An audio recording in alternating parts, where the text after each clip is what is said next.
Kadathanad society തട്ടിപ്പിൽ നിക്ഷേപകരെ പരാതി നൽകുന്നതിൽ നിന്ന് പിന്തിരിപ്പിക്കുന്ന ശബ്ദ സന്ദേശം പുറത്ത്. പോലീസിൽ പരാതി നൽകിയാൽ പണം തിരികെ ലഭിക്കാൻ വർഷങ്ങൾ എടുക്കുമെന്ന സൊസൈറ്റി പ്രസിഡന്റ് ബഷീർ അഹമ്മദിന്റെ ശബ്ദ സന്ദേശമാണ് പുറത്തുവന്നിരിക്കുന്നത്. സർക്കാർ സ്ഥാപനമാണെന്നും പണം സർക്കാർ തരുമെന്നുമുള്ള വ്യാജ വാഗ്ദാനവും ഈ മറുപടിയിലുണ്ട്. അപ്പൊ ഇതിപ്പോ പോലീസ് കൊടുക്കുന്നതിന് നമ്മളെ വിളിപ്പിക്കലേ ഉണ്ടാവുള്ളൂ. അത് ഇപ്പൊ നിർബന്ധമാണ്. ഞാൻ പറയുന്നത് എന്ന് പറഞ്ഞാല് കൊടുത്തു കഴിഞ്ഞാല് പൈസ വല്ലാതെ ഡിലേ ആവും. കൊടുക്കാതിരുന്നാൽ പിന്നെ നമ്മൾ എങ്ങനെ എന്തെങ്കിലും ഇടപെട്ടിട്ട് പൈസ കുറച്ച് കൊടുക്കാനുള്ള പദ്ധതി നമ്മളിങ്ങനെ ആവിഷ്കരിക്കുന്നുണ്ട്. അപ്പൊ ഇപ്പം 5-ാം തീയതി നമ്മളിപ്പം ഇത് കൊടുക്കാന്ന് പറഞ്ഞിട്ടുണ്ട്. ഇത് ഒരു ഇൻട്രസ്റ്റ് കൊടുക്കാന്ന് പറഞ്ഞിട്ടുണ്ട്. അപ്പൊ അതെല്ലാം ബ്ലോക്ക് ആവും. പിന്നെ ഒന്നും കൊടുക്കൂല. പിന്നെ കേസ് വിധിയാകുന്നത് വരെ കാക്കേണ്ടി വരും. ഇതൊരു ഗവൺമെന്റ് സ്ഥാപനമല്ലേ, ഇത് നമ്മളെ സ്വന്തം ഒരു കമ്പനി ഒന്നല്ല ഫിദേന്ന് എന്നിപ്പോഴോട് പറഞ്ഞ് മനസ്സിലാക്കി കൊടുക്കി.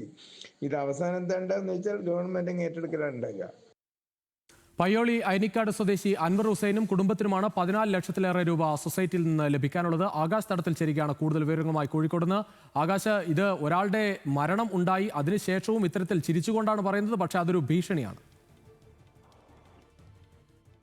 തീർച്ചയായും രുചീഷ്, അങ്ങനെ തന്നെ വേണം കരുതാൻ. കാരണം ഒരു ഭീഷണി തന്നെയാണ് ഈ ഓഡിയോ സന്ദേശത്തിലൂടെ നമ്മൾക്കും മനസ്സിലാവുന്നത്. ഇതിൽ പ്രധാനപ്പെട്ട കാര്യം എന്ന് പറയുന്നത് നിലവിലെ പ്രസിഡന്റായ ബഷീർ അഹമ്മദാണ് ഈ പരാതിയുമായി ഡിവൈഎസ്പിക്ക് ഉൾപ്പെടെ പരാതി നൽകുമെന്ന് പറഞ്ഞ അൻവർ ഹുസൈന്റെ കുടുംബത്തെ വിളിക്കുകയും പരാതിയിൽ നിന്ന് പിന്തിരിപ്പിക്കുകയും ചെയ്തു. അതിനായിട്ട് ഇദ്ദേഹം പറയുന്ന കാരണം എന്ന് പറയുന്നത് പരാതിയുമായി മുന്നോട്ട് പോയി കഴിഞ്ഞാൽ വർഷങ്ങളെടുക്കും കേസ് അവസാനിക്കാൻ, അതുവരെ പണം നിങ്ങൾക്ക് ലഭിക്കില്ല. അതിനാൽ തന്നെ പരാതിയുമായി വേണമെങ്കിൽ നിങ്ങൾക്ക് മുന്നോട്ട് പോകാം, പക്ഷെ ഒരുപക്ഷെ ഏതെങ്കിലും തരത്തിൽ ഇത് കേസായി ബാധിച്ചു കഴിഞ്ഞാൽ വലിയ രീതിയിൽ ഈ വർഷങ്ങളെടുക്കും ഈ പണം പിന്നീട് തിരിച്ചു കിട്ടാൻ. അതിനാൽ തന്നെ ഇവരോട് ഈ കേസിൽ നിന്നും പിന്തിരിയാനാണ് പറയുന്നത്. കൂടാതെ തന്നെ ഈ അൻവർ ഹുസൈൻ ഏകദേശം 14 ലക്ഷത്തോളം രൂപയാണ് ഈ കടത്തനാട് ലേബർ കോൺട്രാക്ട് സൊസൈറ്റിയിൽ നിക്ഷേപിച്ചത്. ഈ തുക 5 ലക്ഷത്തോളം ഇവർക്ക് ലഭിച്ചിട്ടുണ്ട്. എന്നാൽ ബാക്കി തുക ലഭിക്കുന്നതിനായിട്ടാണ് ഇവർ ഈ സൊസൈറ്റിയുമായി നിരവധി തവണ ബന്ധപ്പെട്ടത്. എന്നാൽ സൊസൈറ്റിയിൽ നിന്നൊരു അനുകൂല നിലപാട് ലഭിക്കാത്ത സാഹചര്യത്തിൽ പോലീസിൽ പരാതി നൽകുകയായിരുന്നു.